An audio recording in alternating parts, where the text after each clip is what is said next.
It's time for Football at 4 with Adam Caplan. I have real confidence that our football operations can once again create a dominant football team. Powered by the Inside the Birds podcast. Now, live from inside the Matt Black Kia Studios. It's Football at 4. Football at 4 is powered by the Inside the Birds podcast and brought to you by Dr. Lyle Embach for everything from skincare to cosmetic surgery. Go to ilovelylebach.com, call 856-MAKEOVER, Dr. Lyle Embach. So if you're watching the show live with the video, Adam Caplan is holding up his NWO New World Order. That is priceless. You like that, Mike, huh? That is that is a priceless way to enter this happy hour Friday. How are you? That? I do. Good to talk to you. Yeah, so where I got that, okay, this is an interesting story. So you might remember Dr. William Myers, the guy, the foremost authority on the sports hernia surgery, which Doc calls it the sports muscle core surgery, okay? A lot of NFL and NBA and a lot of players and professional athletes have had this surgery. So he has a charity event every year, and I've been to it a couple times. And I'm someone who does not collect autographs. I have no interest in it. I always look for something different. So I found this, being that I liked professional wrestling. The last time I watched it was with the aforementioned NWO. I saw this with Kevin Nash and Hulk Hogan and Scott Hall's signature. I'm like, I got to have this. I want this. They're like, why? I'm like, because this is nostalgia to me. This is my youth, man. I want this. So I got that, and I have it. And it's funny when you asked me, do you want any theme music to your segment this year? And I was like, you know what? Yeah.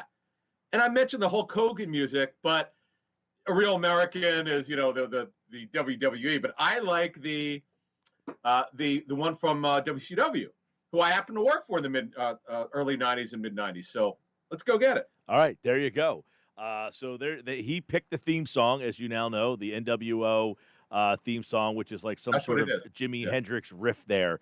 But let's get into it. We have a lot. Last week on the show during Football at 4, you predicted that Kelce would likely return. Today on Instagram, he made the announcement that he will, in fact, come back. But not only is he coming back, he gets a new deal, $9 million guaranteed, could be up to $12 million. So why the new deal and what makes him come back? Let's get a little bit of details and some background on what the Eagles and Kelce came together and did here.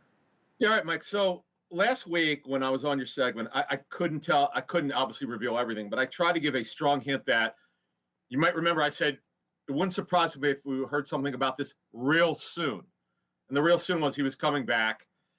So what happened? How did this happen? When did they know he's going to come back? So about 3 weeks ago, I'd heard that he was leaning towards coming back, and he felt really good after the season. And he did an interview with Dave Spadaro from the Eagles website.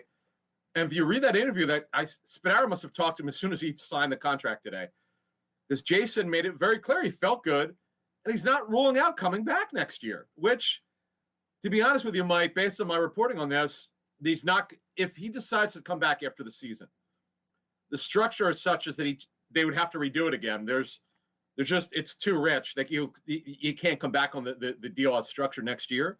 So that's why I'm calling it a one-year deal. That essentially a one-year deal. It'll be redone after this year if he wants to come back. And both sides, to answer your question, they wanted to do a deal here.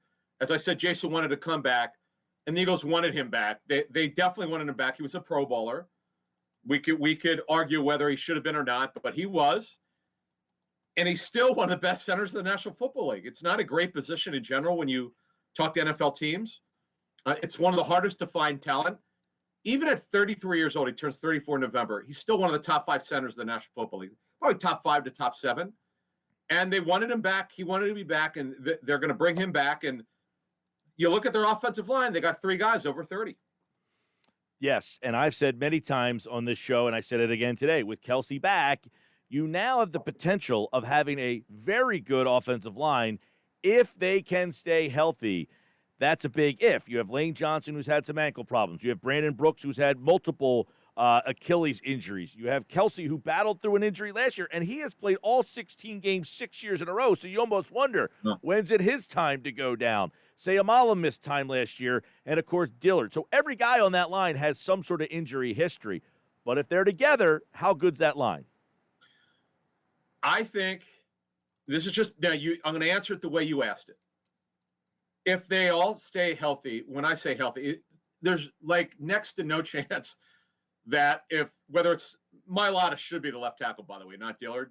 Dillard, I don't see Dillard beating him out, but they're not going to hand the job to Mailata right now. But my sense is that it's going to be Mailata. That's the heavy favorite. He's fine. The back is not an issue at all. There was never he never had surgery, no structural damage. He's good. But if you look at Kelce, Brooks, and Johnson, the odds are against it. They'll play all 16 games. And you mentioned Kelce, who, by the way, he had a significant elbow sprain. It was kind of surprising that he was able to play like he did. And Brandon Brooks now coming off another torn Achilles. And Lane Johnson coming off, as he said, a shattered ankle. It had to be rebuilt. But look, if they play all 16 games or 14 out of 16, this is a top 5 line easily. Because Malo, by the way, really good left guard, not a Pro Bowler, step below. And Mailata, against the hardest competition, Baltimore and Pittsburgh and others, was shockingly really good because he just did not play a lot of football in his life. Mm-hmm. So the upside is top 5 to me easily. Right, and if you have a top 5 offensive line, what does that mean for your entire offense? I guess is a question that we can kind of broach. Is if you have that offensive line back, how significant is that to the ceiling of where your offense can be? I know we're not really going to do a lot of draft stuff until probably April, but what I would tell you is they're going to draft a receiver, whether it's the first round, second round, or third round. They're going to add a significant piece, I think, at receiver. It could be third round. Who knows? They're still going to do that because Rager is going to start he's probably going to be their Z. Whether it's Fulgham or somebody else, they're going to add somebody at that X position. I'm not saying Fulgham won't be the starter, but he needs to have some competition. But boy, did he look good for that stretch. They're going to have to fortify that receiver position, but with better protection. And Miles Sanders obviously healthier. He had the grade 2 hamstring strain, and he had a couple nagging injuries. He needs to be better, no question. He was not quite as good as he should have been, but there were some reasons for it. The play calling was mostly atrocious last season. Needs to be better. With a healthy Dallas Goedert, by the way, the upside for this offense is really, really good, Mike. But there's so many ifs. There's so many ifs with this football team. Right. So with that, I know we have some other restructuring things I want to get into with you in just a second here, but you just mentioned the offense, so let's stay there. Kyle Pitts' name continues to come up. Now, people are saying, a tight end at number 6? Are you kidding me? Now, number 1, many people, and you're going to hear this a lot, Adam, he's more than just a tight end, that he's not really a tight end, that he can play X, he can play slot, he can play outside, he can play inside. A lot of mock drafts now have him going to the Eagles at number 6. Todd McShay's today, the Athletics the other day. So this is now becoming something that it's a buzz. So is Kyle Pitts legitimately in play at number 6? Well, Mike, he's going to be a top 10 pick. And would he be in play? From a grading standpoint, yes. Every team in the National Football League is probably going to have him as when they look at their grades, a top 10 player. But we know the Eagles' needs are not tight end. Now, let me explain to you what an NFL offense coordinator told me. And I put this on our show about, 2 weeks ago, 3 weeks ago on Inside the Birds, one of our, whether it's our Monday show or Thursday show. The coach called him an OW, which is offensive weapon. He goes, he's not a tight end. He's an X receiver, which is a single side receiver. The guy typically doesn't move very much. Whereas the Z, which is really to me what Rager's position will be moving across the formation. If you put Pitts with Rager, with Fulgham, with Sanders, with Goddard, my God, the options in the pass game are show me a better team in terms of pass targets. No, I get that they're not developed yet. Totally fair. Because I know it's common because anytime I say something on Twitter that's positive about the Eagles, I get 20 people coming at me. Like, it's just, in social media, you can never win. It's like people got a problem with you no matter what you say. But fact of the matter is, just on talent, if they added Pitts, it would be incredible. But is another offensive weapon needed? Yes. At wide receiver particularly. but they have major needs at corner. They have their biggest need in the football team is probably corner. Yeah. I don't count linebackers as a need because it's they need 10 linebackers, Mike, not 1 or 2 or 3. Yeah. Okay. That's an outlier. That's one we've known forever. That's not even worth discussing. We all know that. I'm talking about real needs. They'll never value a linebacker. That's just the way it is. But real needs, corner is a major need. Darius Slay, who restructured, he's in his 30s now. They don't have a starter on the outside opposite him. They don't have a top backup outside corner. They don't have a fourth corner on the outside. So that to me is a major need. They also need safeties. Big time. Okay, they need safeties. They need 10 linebackers. I'm joking. They need probably 3 linebackers, okay? They need defensive ends. They need 2 defensive tackles. They need developmental offensive linemen. They need a number 2 running back. I mean, I go on and on and on here, Mike. This team still has significant needs. Right. And now you said that an offensive coordinator or a coach in the league or a scout, was it? I don't remember. Coordinator. Yep. Described Pitts as a, quote, offensive weapon, not a tight end, more like an X-receiver. So, and I look at, like, if you have him and Goddard together, I mean, that to me is almost like a Gronk and Aaron Hernandez type of situation. Yes, and it's funny. Moshe and I talked about this in 2018 when Goddard was drafted. It was the first year we did Inside the Birds, and we both had said, like, it could. Now, obviously, it's before Hernandez had his issues off the field, well, at least before we know about him. Yes, Hernandez was a move tight end. He was he was what you call an F tight end. In the Patriots offense, the offset tight end is the F, and the inline tight end is the Y. But in this case of Gronk, he still would be moved around. When they were together for the short period of time, they were almost unstoppable. And that's what Goddard and Pitts could be. I don't know. Goddard, and by the way, our friend Greg Kosel from NFL Films told me, much better athlete than Ertz. When Ertz was younger, you go back 3 years ago in Goddard's first year, Goddard's still a better athlete. So you put Goddard, who's one of the better all-around young tight ends in the National Football League. It's just all about health with him. It's not about talent. They could be special, but again, Mike, you got to address the draft is always about best player available at the position of need. That's just the way it is. Well, and you say best player available and at position of need, they need them all. So, I mean, I've seen Daniel Jeremiah, a guy that, is well respected. He has Pitts as, I think, his number 2 player in the entire draft. Hey, he's special. Crazy. I've covered this business 21 years. In terms of the tight end position, again, I'm going to call him a tight end / receiver, whatever you want to call him, an offensive weapon. Yep. Never been but he's a tight end by trade. Most explosive tight end that I've heard from talking to people in 21 years. I have not heard the right. People are saying to me like, "Oh, I heard this about Evan Ingram and Hawkinson." Yeah. And he's way. By the way, well, Hawkinson's not as explosive. Right. Ingram could run in a straight line, but this kid. And by the way, he's from Abington, PA, that area where I grew up in Cheltenham. That was this is a Philadelphia area, suburbs born guy, and he's long, over 6'6". And here's one thing, I'll give you a nugget. Teams tell me when they've gotten, the coaches have done the tape already. Really a willing blocker, much better blocker than you think. He just rarely was asked to play in line. And he's a high character kid, by the way, from the early studies. We're still 2 months away from the draft. The early information I have is he's a really great kid. All right. So keep your eyes on that. A lot of conversation about Kyle Pitts the last week or so. Darius Slay restructured today. He just got the new contract last year, so they approach him and he restructures. How does that help? Yeah, I was expecting this because despite there were some really bad rumors. I don't know. I understand when there's nothing going on, people start speculating that, maybe he might be traded or cut. Was such absolute nonsense. There was no way he would be traded, no way he'd be cut for 2 reasons. A, they're so bad at the cornerback position, they couldn't afford to trade him. B, by contract structure, they can't cut him. So it was just all nonsense. Or they couldn't trade him or there was just no way they can do it by salary cap. So, so what they're going to do is he's signed through 2023, but what will happen is there'll be dummy years attached to the end of this, whether it's 2 or 3 years. I haven't got the breakdown yet. I got the breakdown on some other stuff, but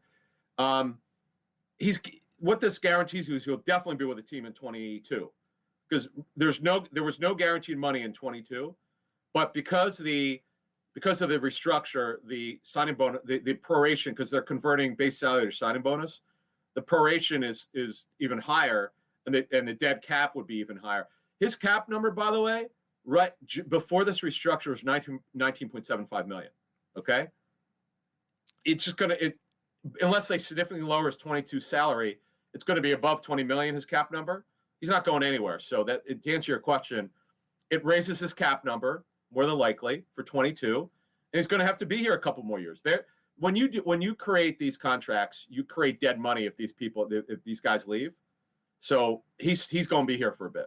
All right, two other guys I guess would be next. Lane Johnson, Brandon Graham.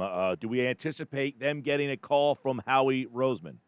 Yeah, and our friend Derek Gunn put that out there. Yes, I do. Mosher is writing a story. I'll give you a little bit of a nugget. Mosher's writing a story on this. It's pretty interesting. We have some really good details, cap stuff, which not readily found out there. And it just look. Lane's contract is really interesting. The way that it's structured. He's actually technically his contract goes through 2028 because those are dummy years. 26, 27, 28 are dummy years. That means that there's no salary on it, but there's signing bonus proration on it. This is going to kick the can really far down the road, and this is what Howie Roseman's doing. There's like 4 or 5 veterans that they're probably going to stick with for a while if they still want to play, and the rest of the team is going to be pretty young. And I get why they're doing this, but God forbid that these guys retire early. This is going to be bad for their salary cap. Yes, and I think a lot of the problems that they got into this was because they kind of kicked the can down the road to keep that core together because they were trying to keep the window open to win that Super Bowl after they won the one Correct. Super Bowl, right? Yep. Oh, right. One thing I do want to add, though.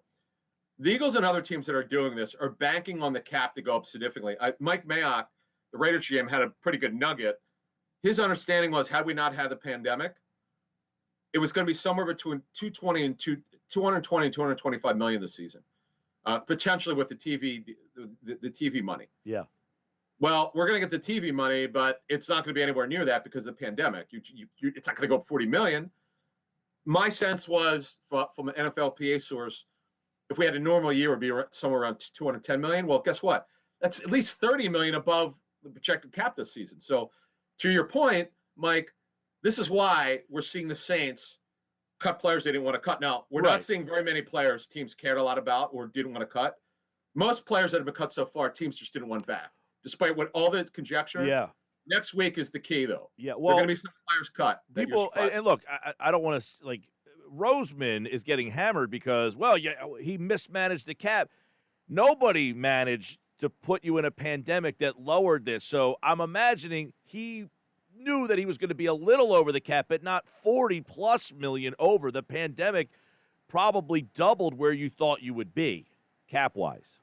Plus, you add the 33.8 million of dead money from the trade. That too. With Carson Wentz. It's they got a lot of work to do. I'm fascinated to see over the next 10 days what they're going to do. Not only with restructures, will there be any trades? Will Zach Ertz be traded? Will any of the other veterans be traded? There's not a lot left. They get restructured. I mean, they're just this is what they do, you know. I mean, I know for a fact, talking to agents, some agents over the years turned down through the players turned down their restructures. So it's going to be fascinating to see what happens here. Yesterday, punter Cam Johnston not tendered. He was restricted. They could have tendered him and brought him back $660,000. Yeah. He's now a free agent. How does that help? Yeah. So by the way, he's not released. They actually could go to him before free agency starts and say, "Hey, listen, we're not going to pay you your restricted number. We're going to come back with this offer. Would you be interested in staying for it?" And if he says no, then he walks and he punts somewhere else. Now, Thomas Morstead, the great punter from the Saints, is out there. There are going to be some. We don't talk about special teams like ever, but there are going to be some good punters out there. They're actually unrestricted free agents. He'll be free to sign anywhere. When you don't tender him, that means once March 17th at 4 p.m. Eastern comes, you're free to sign anywhere else. But right now, they have exclusive negotiation rights until March 15th. That's when you could talk to other players from other teams through their agents. Adam Caplan, the Inside the Birds podcast, will drop on Monday at 6 a.m. It drops on Mondays and Thursdays at 6. Check out the new Q&A show as well with Quentin Michael and Jason Avant. Now, I told my Jason Avant story. You were there in the food court in Minnesota. So Avant was supposed to come on the show with me, and he didn't have a pass, so they wouldn't let him in. They wouldn't let him into the food court. So I had never met Avant before, and he's calling my cell phone, and I'm like, hello? He's like, yeah, this is Jason Avant. Can you help me get in? I'm thinking, can I help you get in? Like, what, are you kidding me here? So I walk over to wherever in the food court, and they would not let him in. He had to go get a day pass. Day pass, yeah. For the first couple of years, I went to the Super Bowl back in 2001 and 2000. I was not regularly credentialed, so you would have to wait in line. They streamlined the thing where it only takes like 10 minutes, but I had to wait like an hour and a half one year to get a. Well, that food court was bonkers. I mean, going through that food court, it was nuts. Well, you could see it on the 973 ESPN page. The picture you put up is you and I in that food court. Yeah. Radio Row was a food court. You could not walk. It literally was like a 5x10. It was like it was like the octagon, right? Yep. It was like an MMA ring, and you could not move. And the only good thing was I could eat well that week. That was the only good part about it. Oh, the place was great. It was just so small in there compared to other. I don't know what the league was thinking. Yeah. All right, Adam Caplan, check out Inside the Birds podcast Monday morning. The Q&A show is Wednesdays, and they are Mondays and Thursdays with the latest on the Eagles' offseason free agency, more on the draft, and, of course, the draft at number 6. Everybody is very intrigued by so many interesting prospects, and as you chronicled, so many areas of need, which put so many prospects actually in play. Adam, take care, pal. Yeah, thanks. All right, Adam Caplan, like all guests, appeared via the Boardwalk Honda hotline, and of course, there you go. Very good edition of Football at 4 with the latest. He told you what a offensive coordinator in the NFL told him about Kyle Pitts. He's not a tight end. He said he's an offensive weapon. He classified him as an OW.